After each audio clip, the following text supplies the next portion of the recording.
Halo semuanya, pada video kali ini saya akan melakukan cara mengatasi gejala heteroskedastisitas menggunakan program EViews.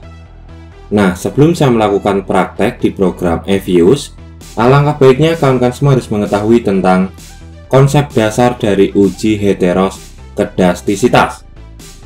Uji heteroskedastisitas merupakan bagian dari uji asumsi klasik dalam analisis regresi. Model regresi yang baik harus lolos dalam uji heteroskedastisitas. Nah, ada beberapa metode yang bisa digunakan untuk mendeteksi ada atau tidaknya gejala heteroskedastisitas dalam program EViews, yaitu uji Gleiser, uji White, dan uji Breusch-Pagan-Godfrey. Nah, apabila terdapat gejala heteroskedastisitas atau data tidak lolos dalam uji heteroskedastisitas, maka bisa dilakukan metode penyembuhan menggunakan transformasi data. Nah, setelah kita mengetahui tentang konsep dasar dari uji heteroskedastisitas, selanjutnya saya akan menunjukkan contoh data untuk analisis uji heteroskedastisitas. Nah, di sini ada dua variabel independen dan satu variabel dependen dari tahun 2013 sampai tahun 2021. Nah, data ini merupakan data kuartalan. Dengan kata lain, data yang digunakan yaitu data time series. Nah, langsung saja kita lakukan input data dari program Microsoft Excel ke program EViews. Caranya, kita bisa pilih file, lalu pilih new work file. Di bagian work file struktur tipe kita biarkan default. Lalu untuk bagian frekuensi, ini annual kita ganti quarterly. Dikarenakan data yang digunakan yaitu data kuartalan. Lalu untuk start date isikan tahun 2013. Lalu untuk end date isikan tahun 2021. Lalu pilih OK. Nah, untuk tahap selanjutnya kita bisa pilih quick, lalu pilih empty group. Nah, ini data yang di Excel kita copy, lalu kita paste di program EViews. Nah, ini close dulu. Nah, selanjutnya kita lakukan estimasi model.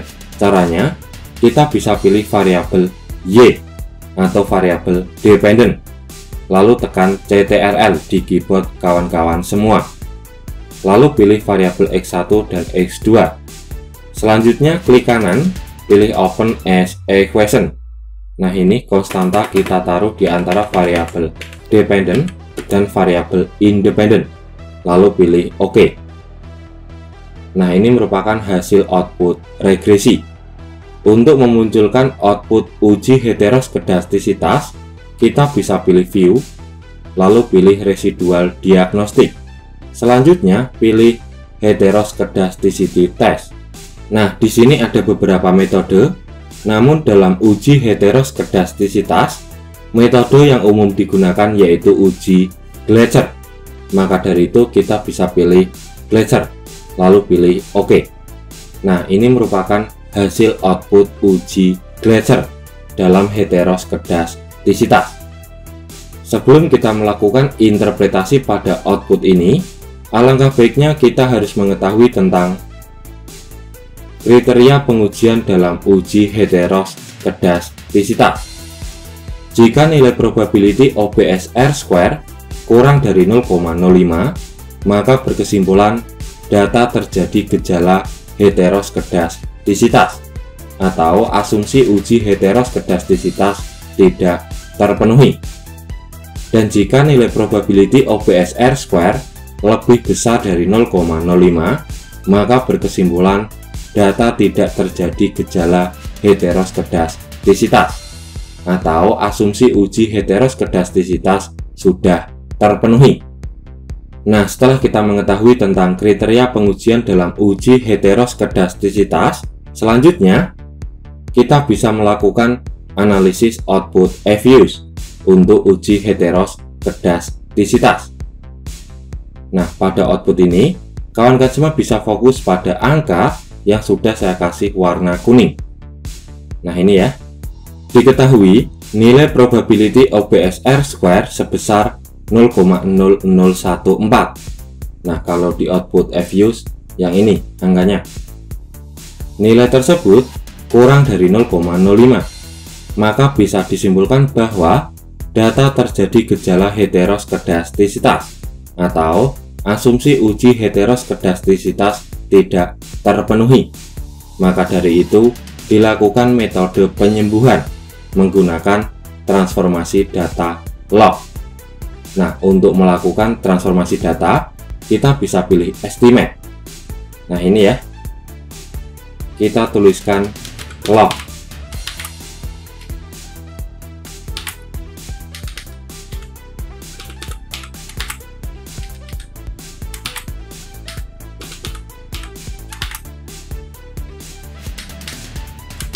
Nah, seperti ini ya kawan-kawan semua untuk estimasi modelnya. Log Y, konstanta, log X1 dan log X2. Lalu pilih OK. Nah, ini merupakan hasil output regresi setelah dilakukannya transformasi data log. Nah, untuk memunculkan output uji Gletser atau uji heteroskedastisitas menggunakan metode Gletser, kita bisa pilih View, lalu pilih Residual Diagnostic. Selanjutnya pilih Heteroskedasticity Test. Nah, ini di bagian tes tipe kita bisa pilih Gletser, lalu pilih OK. Nah, ini merupakan hasil output uji Gletser dalam heteroskedastisitas setelah dilakukannya transformasi data. Lalu untuk interpretasi outputnya, setelah dilakukannya transformasi data log, nilai probability OBSR square memiliki nilai sebesar 0,3037. Nah, angka ini ya yang sudah saya kasih warna kuning. Kalau di output fuse yang ini, yang tengah, maka berkesimpulan data tidak terjadi gejala heteroskedastisitas atau asumsi uji heteroskedastisitas sudah terpenuhi. Dengan kata lain, lolos uji heteroskedastisitas. Nah, akan saya ulangi lagi ya untuk analisis outputnya. Sebelum dilakukannya transformasi data log, nilai probability OBSR square sebesar 0,0014, di mana nilai ini kurang dari 0,05, yang artinya asumsi uji heteroskedastisitas tidak terpenuhi. Maka dari itu dilakukan metode penyembuhan menggunakan transformasi data log. Nah, setelah dilakukannya transformasi data log, nilai probability OBSR square menjadi meningkat, yaitu sebesar 0,3037, di mana nilai tersebut lebih besar dari 0,05, yang artinya data sudah lolos dalam uji heteroskedastisitas. Ya, kurasa cukup sekian penjelasan dan cara praktek bagaimana mengatasi gejala heteroskedastisitas menggunakan program fuse. Ya, saya akhiri. Selamat malam dan good luck.